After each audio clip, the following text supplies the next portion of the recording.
Hello, it's Dr. Sue here. Welcome back to my channel. Thank you so much for your message. I'd like to take this opportunity to discuss this further.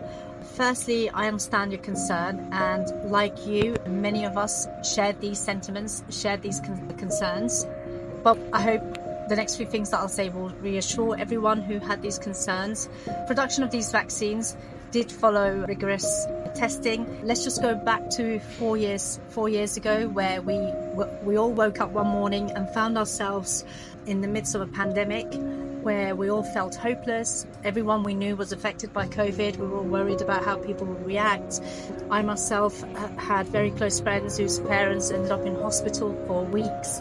So COVID pneumonitis, it was a very big thing. There were many people at risk of getting COVID, elderly people, people with comorbidities, lots of diseases, pregnant women.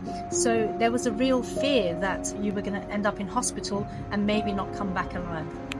Now, at the time, pharmaceutical companies accelerated their vaccine production lines. So instead of the phases that I mentioned in my video, instead of having those maybe in normal situations where they would be done over a few years, these phases were accelerated and done at a shorter time. So if you look at the major pharmaceutical companies who produce COVID vaccinations, most of them spent around 11 months to produce these vaccines, and they were given emergency approval, so they were able to produce the vaccines in mass. The important thing to remember here is that the vaccines, the production process, no steps were missed.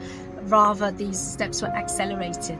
Of course, it's in the interest of these companies to make sure that they follow these stringent steps, not only because they'd want to produce products that actually work, but also nobody wants to face the consequences of products that haven't followed safety procedures and that actually don't work and cause problems for recipients in the future. Let's also bear in mind that every treatment, whether it's a tablet, whether it's a vaccine, has a risk-benefit ratio. So at the time of the pandemic, loads of people were at risk of dying from COVID. The risk-benefit ratio of actually getting the vaccine was far better than actually not getting the vaccine and risking death by actually getting COVID infection. So at the time, we all had to follow stringent social isolation as well. Let's remember the risk groups, people who were immunocompromised, people who were on various different treatments, cancer patients. Lots of treatments were put on hold during the pandemic, and the vaccine provided hope for many of us.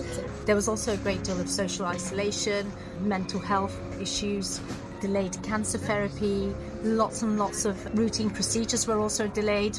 We have to remember the impact of this long term and the fact that many people had to have lots of treatments delayed.